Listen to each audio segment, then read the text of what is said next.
Okay, what's up guys, Game Feed of All Games here, and thus another week of wrestling has come to an end, and it's time for another Drama Scripted Saturday.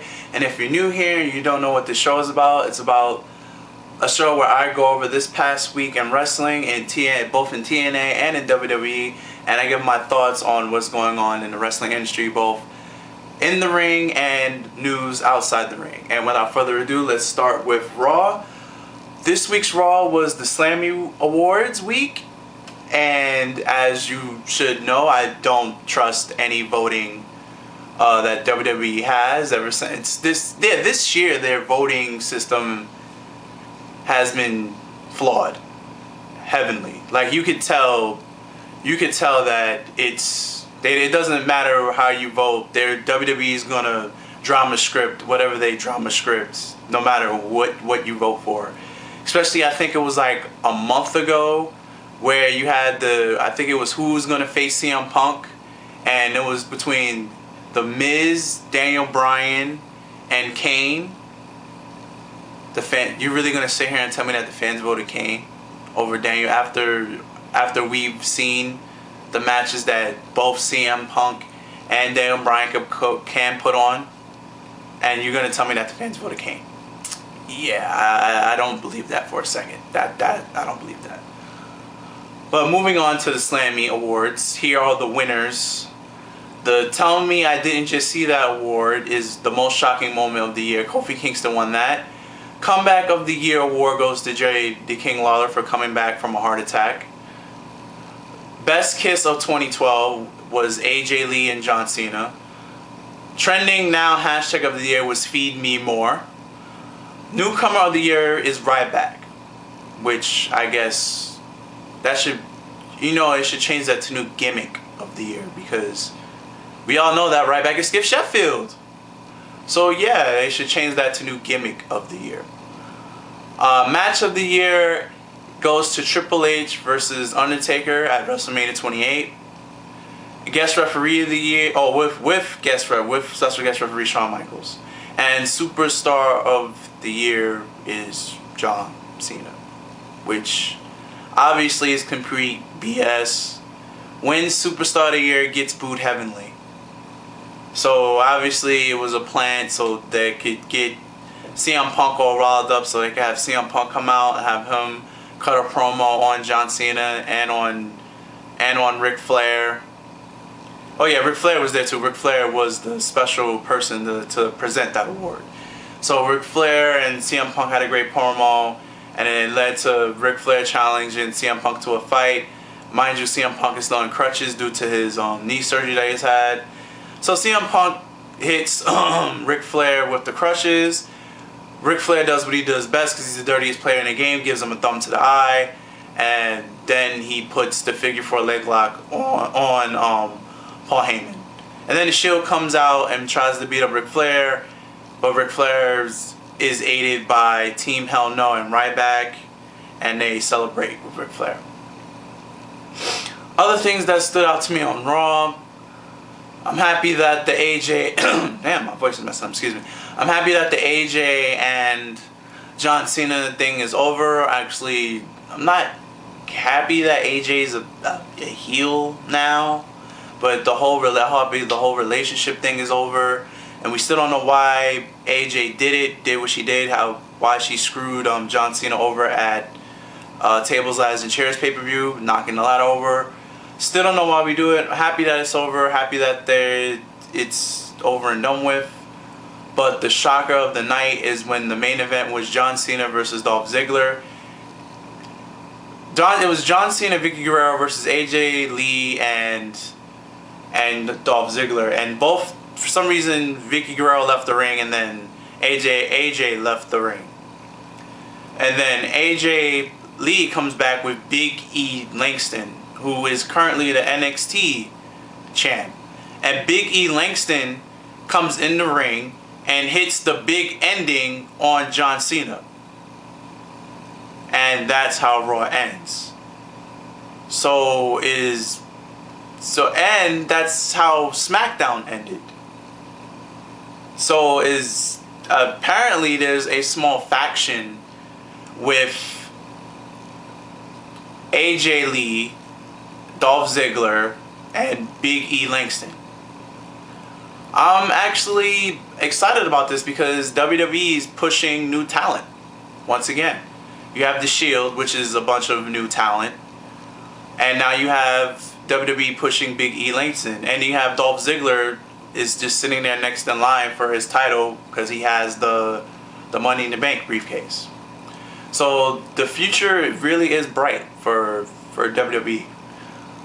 The Miz as a face is doing very well. I didn't think that The Miz as a face was going to work, but he's using his cocky attitude with telling, you know, good, smart remark jokes.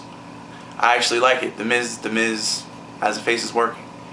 Alberto Del Rio as a face, I'm gonna still give that time to develop, because right now he hasn't really cut a face. He hasn't cut a face promo at all. It's just that he's doing a lot of face actions. He hasn't really cut a promo as a face. So I don't know how good his face run is going to last.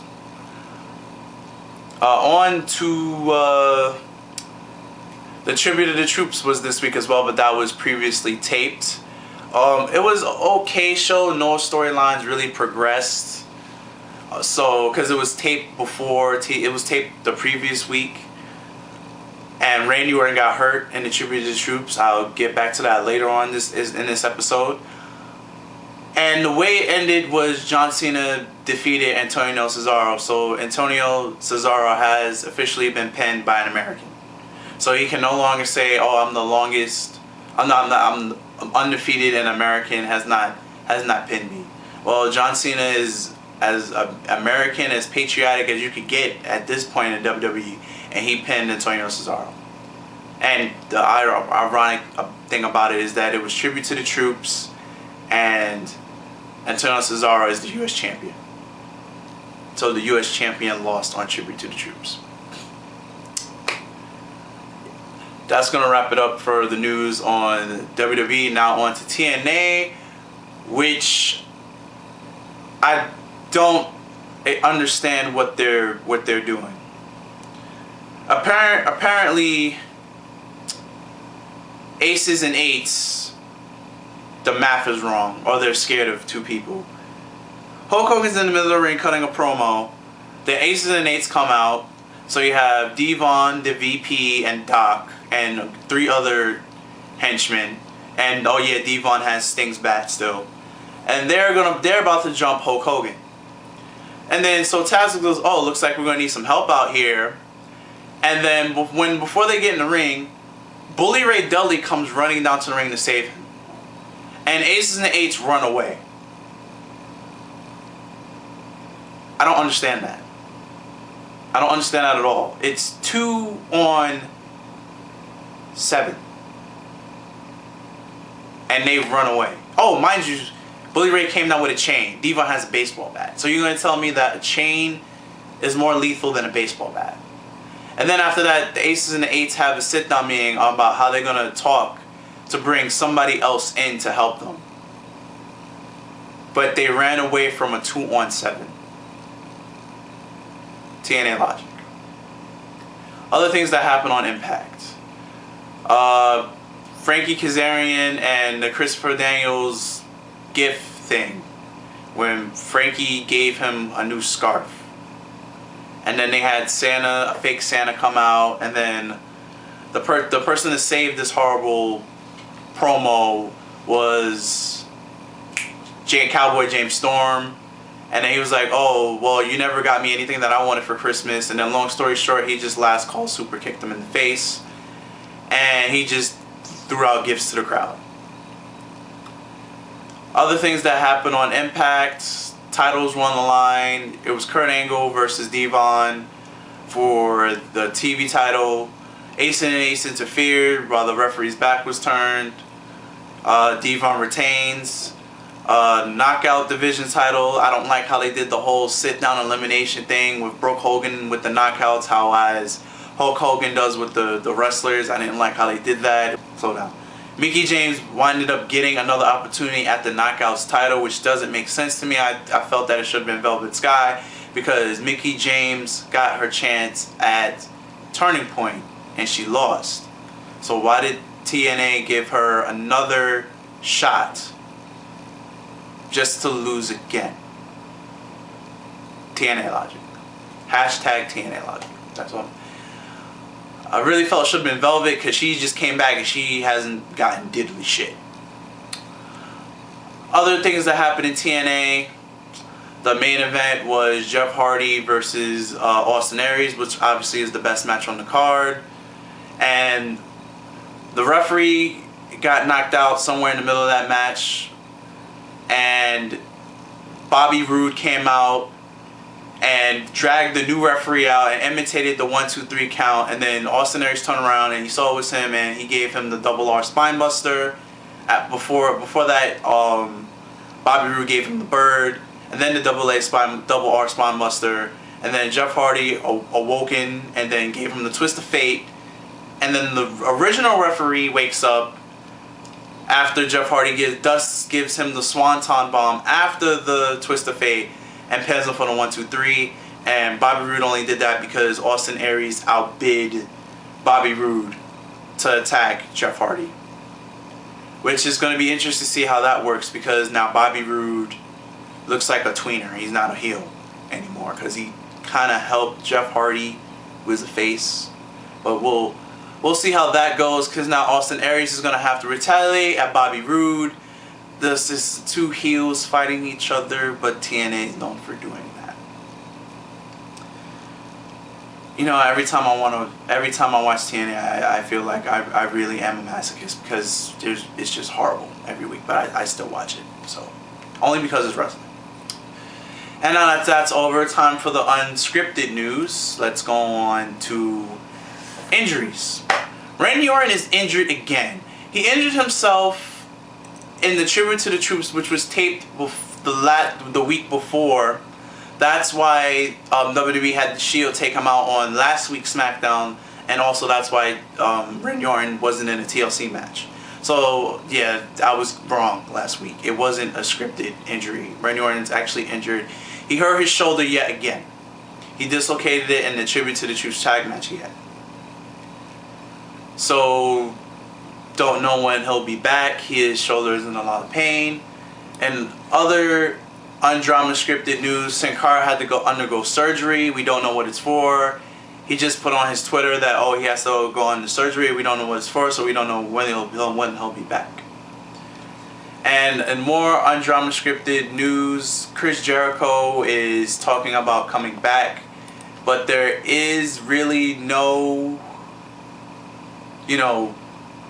set definite time period he's coming back, but he's trying to come back before WrestleMania 29.